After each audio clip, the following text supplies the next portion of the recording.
سے یکتا اور بے مثال ذات ہے، اس کا مساوی کوئی نہیں، اس کا ہمسر کوئی نہیں، اس کا برابر کا کوئی نہیں، وہ وحدہ لا شریک ذات ہے۔ اس رب کریم کے بے انتہا احسانات، انعامات، اکرامات ہیں۔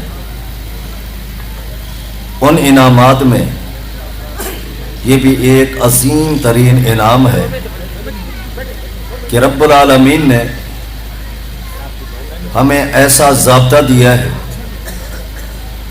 ایسا قانون و دستور دیا ہے، ایسی شریعت عطا فرمائی جو ہر قسم کے عیوب سے، غلطیوں سے، خطاؤں سے پاک ہے، اور ایک ایک چیز روز روشن کی طرح واضح ہے، کہیں کوئی ابہام نہیں، کہیں کوئی اشکال نہیں۔ ایسا احسن و اجمل اور خوبصورت دستور دیا ہے جس میں رد و بدل کا اختیار اللہ نے کسی کو نہیں دیا۔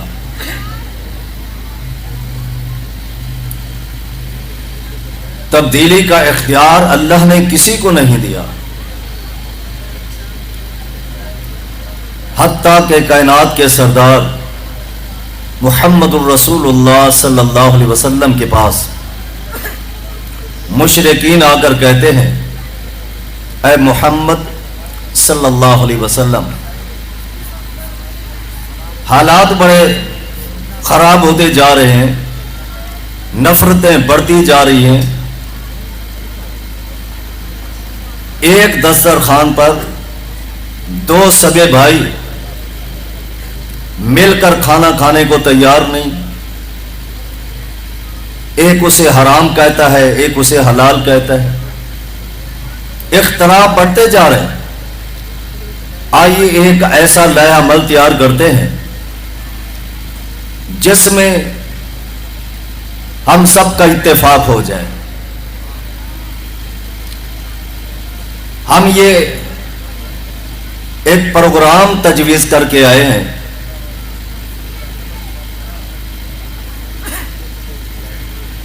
کہ آپ جو موجودہ قرآن ہے اس کے اندر کچھ رد و بدل کریں، کچھ ہماری باتیں، کچھ آپ کی باتیں، تاکہ آپ کا اور ہمارا یہ بڑھتا ہوا اختلاف ختم ہو جائے، یہ نفرتیں محبت میں بدل جائے۔ اللہ پاک نے قرآن پاک سورہ یونس کی آیت نازل فرما دی کہ مجھے کوئی اختیار نہیں۔ ان کا کہنا یہ ائت بقرآن غیر ھذا او بدلہ، فرمایا قل ما یکون لی ان ابدلہ من تلقاء نفسی۔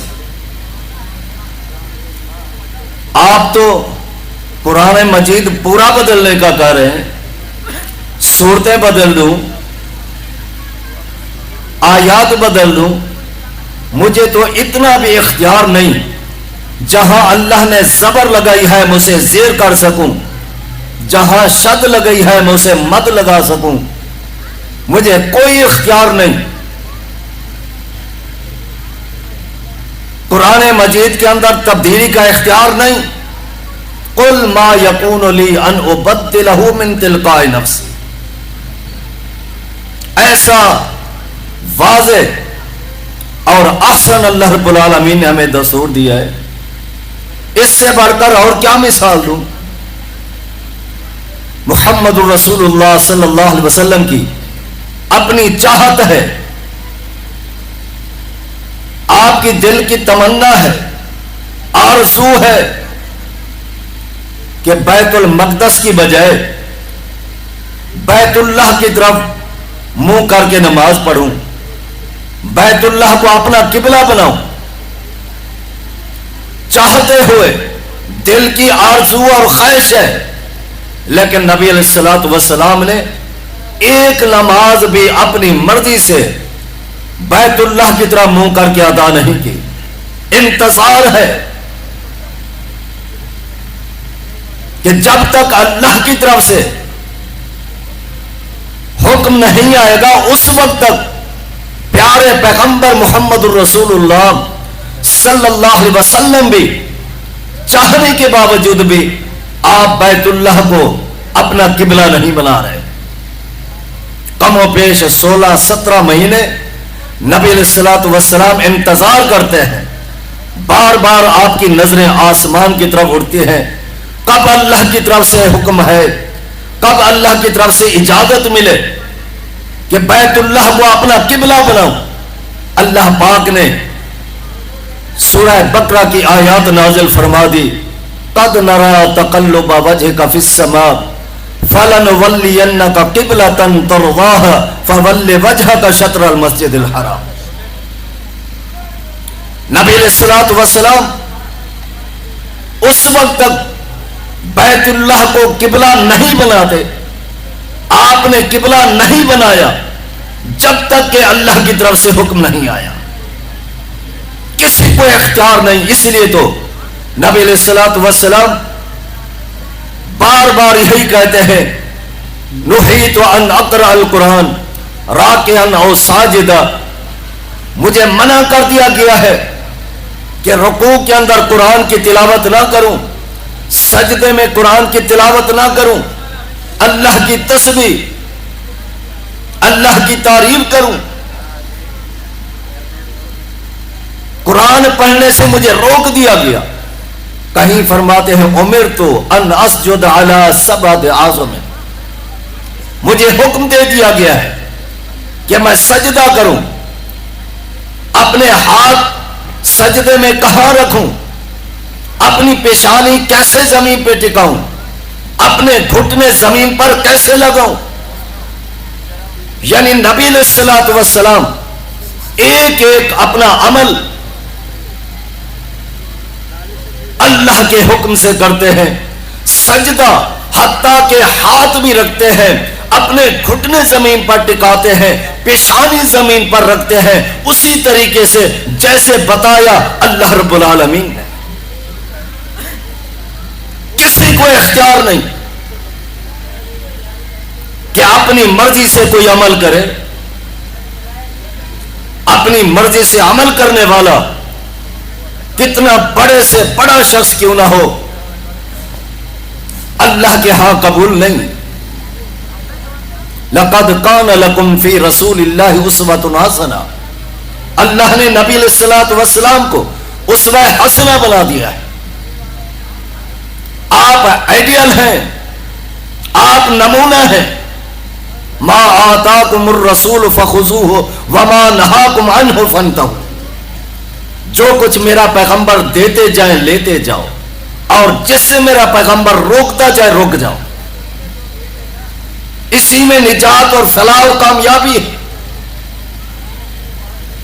اپنی مرضی اپنی سوچ سے کوئی بھی عمل کرو گے اس کا فائدہ نہیں, چاہے وہ کتنا ہی بڑا کیوں نہ ہو. شمائل ترمذی میں نبی علیہ الصلوۃ والسلام ایک دن آپ بازار سے گزرے. سیدنا ظاہر رضی اللہ تعالیٰ عنہ کوئی چیز بیچ رہے تھے, ان کا منہ دوسری طرف تھا. نبی علیہ الصلوۃ والسلام پیچھے آرام آرام سے چھوٹے چھوٹے قدم رکھتے ہوئے جیسے بچے کھیلتے ہیں آ کر پیچھے آنکھوں پہ ہاتھ رکھ دیتے ہیں.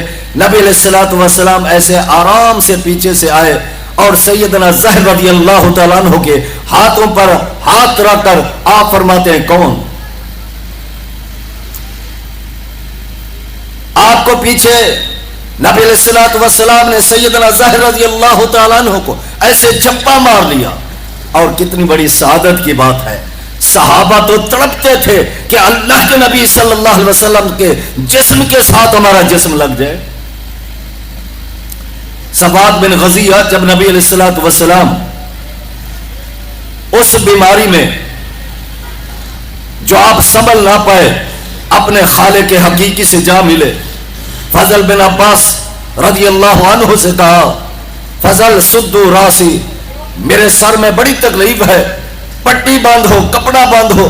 باندھا گیا حتیٰ کہ نبی علیہ الصلوۃ والسلام کو مسجد میں لایا گیا، آپ ممبر پر بیٹھے اور آپ کی علالت و بیماری اور ضعف کا یہ عالم تھا، یحادا بین الرجلین، دو آدمی سہارا دے کر نبی علیہ الصلوۃ والسلام کو مسجد کی طرف لا رہے ہیں، اور آپ کے کمزوری کا عالم یہ ہے کہ آپ علیہ الصلوۃ والسلام اپنے قدم مبارک نہیں اٹھا پا رہے، آپ کے قدم زمین پہ ایسے لگتے ہیں قدموں کی لکیر لگتی چلی آئی۔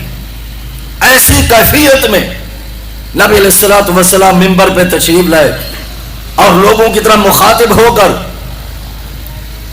کہا ذا ظہری فلیستفقد منہ، آج میں محمد موجود ہوں، جس نے مجھ سے بدلہ لینا ہے لے لے، ھذا مالی فلیاخذ منہ، میرا مال موجود ہے، اگر مال میں آنے دینا ہے تو لے لے، ھذا عرضی فلیستفقد منہ، اگر میرے جملے میرے کلمے سے تکلیف پہنچی ہے آج دنیا میں مجھ سے بدلہ لے لو، کل قیامت کے دن مطالبہ نہ کرنا۔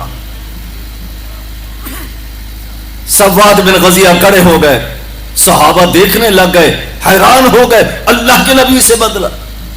آگے بڑھے، جی ہاں اللہ کے نبی صلی اللہ علیہ وسلم، آپ نے مجھے چھڑی ماری تھی، آپ علیہ الصلوۃ والسلام نے فرمایا لے لو بدلہ۔ یہ کہا اللہ کے نبی صلی اللہ علیہ وسلم، جب آپ نے میرے سینے پہ چھڑی ماری اس وقت میرے جسم پر کپڑا نہیں تھا۔ نبی علیہ الصلوۃ والسلام اپنا دامن مبارک ایسے اٹھاتے ہیں، سواد بن غزیہ دوڑ کر اللہ کے نبی صلی اللہ علیہ وسلم سے چمٹ جاتے ہیں۔ آپ جمع حملہ کا علی ھذا، اے سواد تو بدلہ لینے کے لیے آگے بڑھا تھا اور آ کر چمٹ گیا، کیوں؟ کہ اللہ کے نبی صلی اللہ علیہ وسلم آپ سے سنا تھا جس کا جسم نبی کے جسم سے لگ جائے گا اللہ اس جسم پر جہنم کی آگ کو حرام کر دیتا ہے۔ میں نے کہا آج موقع ملا ہے، کیوں نہ ہو اپنے جسم کو نبی کے جسم کے ساتھ لگا لوں۔ صحابہ موقع تلاش کرتے ہیں، اور سیدنا زہر رضی اللہ تعالیٰ عنہ کتنا خوش نصیب ہے جس کو جفا مارا ہوا ہے، کس نے؟ کائنات کے سردار محمد الرسول اللہ صلی اللہ علیہ وسلم نے۔ کتنا پیار ہے۔ کچھ عرصے کے بعد نبی علیہ الصلوۃ والسلام کی ملاقات ہوئی، دیکھا بڑے کمزور ہیں، ہڈیاں نکلی ہوئی ہے۔ پوچھا پچھلے سال آپ سے ملاقات ہوئی تھی بازار میں؟ کہا جی ہاں۔ کیا ہو گیا، بیمار ہو گئے؟ نہیں، اس وقت تو بڑے لہیم شہیم تھے، آج کمزوری کی یا کیا وجہ؟ کہ اللہ کے نبی صلی اللہ علیہ وسلم جب سے گیا ہوں مسلسل روزے رکھ رہا ہوں، وصال ہے روزوں کا، تاکہ زیادہ سے زیادہ روزے رکھ کر اللہ کی رضا کو پاؤں۔ نبی علیہ الصلوۃ والسلام نے کیا فرمایا؟ یہاں سوچنا ہے، اپنی مرضی سے اس نے روزے رکھے۔ نبی علیہ الصلوۃ والسلام کیا فرماتے ہیں؟ لا صام من صام الابد، ایسے روزوں کا کوئی فائدہ نہیں جو اپنی مرضی سے اپنی خواہشات کی پیروی کرتے ہیں، ایسے روزے کا کوئی فائدہ نہیں۔ اپنی مرضی سے کوئی عمل جب تک نبی علیہ الصلوۃ والسلام کی آپ کی تعلیم نہیں ہے، آپ کا طریقہ نہیں ہے، بظاہر وہ عمل کتنا ہی خوبصورت کیوں نہ ہو کوئی فائدہ نہیں۔ عمل وہ ہے جس کا طریقہ بتایا محمد الرسول اللہ صلی اللہ علیہ وسلم نے۔ جامع ترمذی کی روایت ہے، عمر بن شعیب اپنے باپ سے روایت کرتے ہیں کہ جاء اعرابی الی النبی صلی اللہ علیہ وسلم یسألہ عن الوضوء، نبی علیہ الصلوۃ والسلام کے پاس ایک شخص آتا ہے، دیہاتی بدوی، آ کر وضو کے بارے سوال کرتا ہے۔ فَأَرَاهُ الْوُضُوءَ ثَلَاثًا ثَلَاثًا، نبی علیہ الصلوۃ والسلام نے وضو کا طریقہ بتایا، ایک مرتبہ اعضاء کا دھونا یہ بھی جائز، 2 مرتبہ اعضاء کا دھونا یہ بھی جائز. آپ نے 3 مرتبہ اعضاء دھو کر آپ کو بتایا، طریقہ سمجھایا. آگے کیا فرمایا؟ ثم قال هكذا الوضوء، یہ ہے وضو کا طریقہ. فمن زاد على هذا اساء وتعدى وظلم، اگر کوئی شخص اس 3 سے زیادہ اپنے اعضاء کو دھوئے گا، اس نے ظلم کیا، زیادتی کی، اپنی جان پر ظلم کیا ہے. جبکہ آپ جانتے ہیں نبی علیہ الصلوۃ والسلام کی حدیث مبارکہ ہے، بڑی طویل حدیث ہے، سنن نسائی کی. جب بندہ وضو کرتا ہے، جب وضو کرتا ہے، اعضاء جہاں جہاں پانی لگتا ہے وہاں اس کے گناہ جھڑتے اور دھلتے جاتے ہیں. حتیٰ تخرج من اشفار عینیہ، حتیٰ کہ اگر کوئی گناہ انسان کی ان آنکھوں کے پلکوں میں ہے، وضو کے پانی میں یہ تاثیر ہے کہ اس وضو کے پانی سے یہ پلکوں سے یہ گناہ بھی گر جاتا ہے. اب کوئی شخص سوچے کہ میں جتنا پانی کی وسعت ہے، پانی خطیر تعداد میں موجود ہے، پانی کی کوئی کمی نہیں، میں 3 کی بجائے میں 4 مرتبہ دھوں، 5 مرتبہ اعضاء دھوں، تاکہ جتنا زیادہ دھوں گا اتنا میرے اعضاء گناہوں سے پاک اور صاف ہو جائیں گے. نہیں، بات جو طریقہ نبی علیہ الصلوۃ والسلام نے بتایا، اس سے اگر اپنی مرضی، اپنی خواہشات کی پیروی کرو گے تو بجائے اجر و ثواب کے اللہ کی ناراضگی اور غضب لے کر لوٹو گے. اساء وتعدى وظلم. اور اگر وضو سنت کے مطابق ہے، سنن نسائی کی روایت، من توضا کما امر، آپ علیہ الصلوۃ والسلام نے یوں نہیں فرمایا کہ جس نے وضو کیا، نہیں، شرط لگائی، من توضا کما امر، وضو اس طرح کرنا ہے جس طرح اسے وضو کی تعلیم دی گئی ہے، جو وضو کا طریقہ بتایا گیا ہے. وصلی کما امر، یہ نہیں کہا کہ وصلی، نہیں، نماز نہیں، نماز جس طرح پڑھنے کا طریقہ بتایا کس نے؟ محمد الرسول اللہ صلی اللہ علیہ وسلم نے. غفر له ما تقدم من ذنبه، سنت کے مطابق وضو کیا، سنت کے مطابق 2 رکعت نماز ادا کی، اللہ زندگی کے گناہ معاف فرما دیتا ہے. لیکن طریقہ محمد الرسول اللہ صلی اللہ علیہ وسلم نے جو بتایا، اپنی خواہشات، اس سے بڑھ کر اور کیا مثال پیش کروں؟ سیدہ جویریہ رضی اللہ عنہا، ام المومنین، تمام مومنوں کی ماں،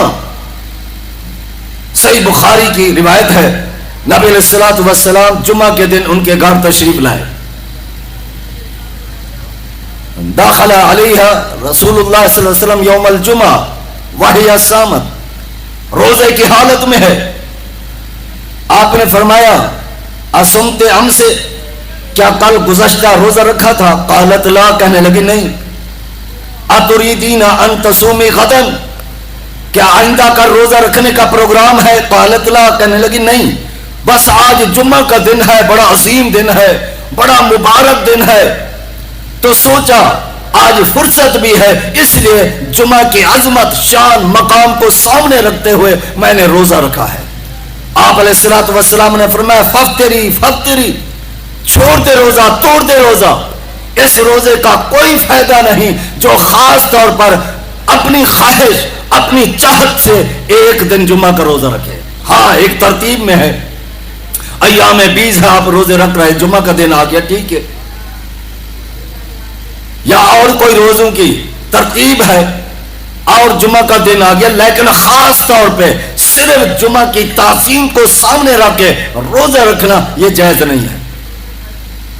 لا تخصوا یوم الجمعہ من بین الایام، صحیح مسلم کے الفاظ، خاص طور پہ جمعہ کے لیے روزہ رکھنا ممنوع ہے. اب یہ کس نے روزہ رکھا؟ تمام مومنوں کی ماں سیدہ جویریہ رضی اللہ عنہ. اپنی خواہش نہیں. تو میں عرض یہ کر رہا تھا، اللہ نے ہمیں خالص دین دیا ہے جس میں کوئی بھام نہیں، کوئی اشکال نہیں، کسی کو تبدیلی کا اختیار نہیں. ہاں، یہ دین، یہ شریعت بڑی وسیع ہے. کسی ایک امتی کے دل میں پوری شریعت کا علم نہیں سما سکتا. کسی ایک امتی کے دل میں سینے میں پوری شریعت کا علم نہیں آ سکتا. سیدنا ابو بکر صدیق رضی اللہ تعالیٰ عنہ سے بڑھ کر کون ہو سکتا ہے؟ اتنے بڑے امام کہ دنیا کے اندر کسی کو کوئی امام مقرر کرتا ہے، مسجد کی کمیٹی منتخب کرتی ہے، علاقے والے کرتے ہیں، چاہنے والے کرتے ہیں، لیکن وہ کیسا عظیم امام ہے جس کو امام بنایا کس نے؟ محمد رسول اللہ صلی اللہ علیہ وسلم نے. مرو ابا بکر فلیصلی بالناس. وہ امام ابو بکر صدیق رضی اللہ عنہ. ایک خاتون آ کر سوال کرتی ہے، امیر المومنین جائیداد میں دادی کا حصہ کیا ہے؟ امیر المومنین سیدنا ابو بکر صدیق رضی اللہ تعالیٰ عنہ بڑا غور کرتے ہیں، استہزار نہیں، کہتے ہیں فذهبی حتی اسأل الناس. مجھے آپ کے سوال کا جواب نہیں آتا. یہ کون کہہ رہے ہیں؟ سیدنا ابو بکر صدیق رضی اللہ عنہ. آپ کے سوال کا جواب مجھے نہیں آتا، آپ چلی جائیں، میں لوگوں سے پوچھوں گا، جواب مل گیا تجھے بلا کے جواب دوں گا. حتیٰ کہ نماز کا وقت ہو گیا. نماز کے بعد سیدنا ابو بکر صدیق رضی اللہ عنہ لوگوں کی طرح مخاطب ہو کر فرماتے ہیں، اتانی قضا و قضا هل علمتم ان رسول اللہ صلی اللہ علیہ وسلم قضا فی ذلک بقضاء. اس طرح خاتون آئی تھی اور اس نے مجھ سے یہ سوال کیا، مجھے اس سوال کا جواب نہیں آیا. میں آپ سے پوچھتا ہوں، کسی کو علم ہے کہ اللہ کے نبی صلی اللہ علیہ وسلم نے اس کے متعلق کیا فرمایا؟ یہ نہیں کہا کہ کوئی جانتا ہے، اس لیے کہ ابو بکر صدیق جانتے ہیں کہ کسی کی سوچ، کسی کی فکر، کسی کی رائے دین نہیں بن سکتی. دین وہ ہے جو محمد رسول اللہ صلی اللہ علیہ وسلم نے فرمایا. اللہ کے نبی نے کیا فرمایا صلی اللہ علیہ وسلم؟ فقام مغیرہ بن شعبہ. مغیرہ بن شعبہ کھڑے ہو گئے، کہنے لگے امیر المومنین حضرت النبی صلی اللہ علیہ وسلم، اتفاق یہ ہے کہ میں نبی علیہ الصلوۃ والسلام کے ساتھ بیٹھا ہوا تھا اور یہی سوال ایک عورت نے آ کر کیا. اللہ کے نبی صلی اللہ علیہ وسلم نے فرمایا تھا یؤتیہ السدس. آپ نے فرمایا کہ دادی کا جائیداد میں چھٹا حصہ ہے. ابو بکر صدیق رضی اللہ عنہ پھر اس عورت کو بلا کر جواب دیتے ہیں. میں عرض یہ کر رہا تھا کہ یہ شریعت کا علم کسی ایک امتی کے سینے میں مکمل جمع نہیں ہو سکتا. جب جمع نہیں ہو سکتا تو پھر کمی پیشی ممکن ہے، غلطی ممکن ہے، معلومات میں کمی ہو سکتی ہے، فہم سمجھ میں غلطی ہو سکتی ہے. جب غلطی ہو سکتی ہے تو اختلاف بھی ممکن ہے، اختلاف ہو سکتا ہے. اللہ نے ہمیں اختلاف کے حل کا کیا طریقہ بتایا؟ فَإِن تَنَازَعْتُمْ فِي شَيْءٍ فَرُدُّوهُ إِلَى اللَّهِ وَالرَّسُولِ. اگر کہیں کسی مسئلے میں اختلاف ہو جائے، علمی کمی کی وجہ سے معرفت نہیں، معلومات نہیں ہو سکی، تو پھر تمہاری اس اختلاف کا حل کا طریقہ یہ ہے کہ تم اللہ اور اس کے رسول کے فرمان کو دیکھو. کسی کی رائے کو نہیں، کسی کی سوچ کو نہیں، کسی کی فکر کو نہیں. اور آپ دیکھیں صحابہ رضوان اللہ علیہم اجمعین کے درمیان بھی اختلاف ہوا، لیکن اختلاف کا حل کا یہی ایک طریقہ تھا کہ آپ نے اختلاف کا حل اگر حل کیا ہے تو کس سے؟ اللہ اور اس کے رسول صلی اللہ علیہ وسلم کے فرمان سے. مسند احمد کی روایت ہے، عمرو بن عاص رضی اللہ تعالیٰ عنہ کے پاس لوگ پہنچ کے کہنے لگے، عمرو ہماری وادی میں طاعون کی بیماری پھیل گئی، اتنا خطیر کہ لوگ دڑا دڑ مر رہے، لاشوں کے ڈھیرے لگ گئے. 2 دفن کر کے آتے ہیں 3 اور مر چکے، وہ دفن کر کے آتے ہیں 5 اور مر گئے، ڈھیر لگ گئے لاشوں کے، کیا کریں؟ سیدنا عمرو بن عاص رضی اللہ تعالیٰ عنہ فرماتے ہیں، ھذا الرجس ففروا فی الشعاب والاودیہ. یہ اللہ کا عذاب ہے، بھاگ جاؤ، چھوڑ دو اس وادی کو، گھاٹیوں میں چھپ جاؤ، غاروں میں چھپ جاؤ، چھوڑ دو اس وادی کو، بھاگ جاؤ. اب یہ جلدی تیزی کے ساتھ جا رہے ہیں تاکہ اس وادی کو چھوڑے بھاگے. آگے سیدنا معاذ بن جبل رضی اللہ تعالیٰ عنہ سے ملاقات ہو گئی. کیوں بھاگ رہے ہو, کہاں جا رہے ہو؟ کہا عمرو بن عاص رضی اللہ تعالیٰ عنہ کے پاس گئے تھے. کیا مسئلہ؟ اس طرح ہماری وادی میں طاعون کی وبا پھیل چکی ہے, بڑی پریشانی ہے. کیا بتایا؟ کہا یہ اللہ کا عذاب ہے, جلدی وادی چھوڑ کے بھاگ جاؤ, غاروں میں چھپ جاؤ, وادیوں میں چھپ جاؤ. کہا نہیں نہیں, یہ تو بل ہوا رحمت و شہادت, یہ تو اللہ کی رحمت ہے, شہادت ہے. جو اس بیماری کی زد میں آ کے فوت ہو گیا, مقام شہادت پا گیا. اب یہاں غور کیجئے, عمرو بن عاص بھی رضی اللہ عنہ صحابی رسول ہیں, ادھر معاذ بن جبل رضی اللہ تعالیٰ عنہ یہ بھی صحابی رسول ہیں, جن کا مقام, جن کی علمیت کا عالم یہ ہے کہ نبی علیہ الصلوۃ والسلام تشریف فرما ہے. دو شخص آ کر اپنا مقدمہ اللہ کے نبی صلی اللہ علیہ وسلم کے سامنے رکھتے ہیں. آپ علیہ الصلوۃ والسلام نے عمرو بن عاص سے کہا اقض بینہما یا عمرو, اے عمرو ان ساتھیوں کو لے جاؤ, ان کی بات سنو اور ان کا فیصلہ کرو. عمرو بن عاص رضی اللہ تعالیٰ عنہ فرماتے ہیں انت اولا بذالک, اللہ کے نبی صلی اللہ علیہ وسلم آپ کے ہوتے ہوئے میں کیسے فیصلہ کروں, آپ کی موجودگی میں ان کا کیسے فیصلہ کروں؟ نبی علیہ الصلوۃ والسلام نے فرمایا جاؤ جاؤ فیصلہ کرو. یعنی اللہ کے نبی صلی اللہ علیہ وسلم عمرو کی علمیت, اس کی صلاحیت کو جانتے تھے. کہا جاؤ ان کی بات کو سنو اور فیصلہ کرو. کتنا عظیم انسان. ادھر معاذ بن جبل ہے, ابو داؤد کی روایت ہے, فرماتے ہیں ایک دن ایسا ہوا اخذا بیدی, نبی علیہ الصلوۃ والسلام نے میرا ہاتھ پکڑا, آپ نے میرے ہاتھ میں ہاتھ ڈالا. اخذا بیدی یوما, اور پھر آپ نے کیا فرمایا؟ ثم قال واللہ لانی احبک یا معاذ, اے معاذ اللہ کی قسم تم مجھے بڑے پیارے لگتے ہو, میں آپ سے بڑی محبت کرتا ہوں.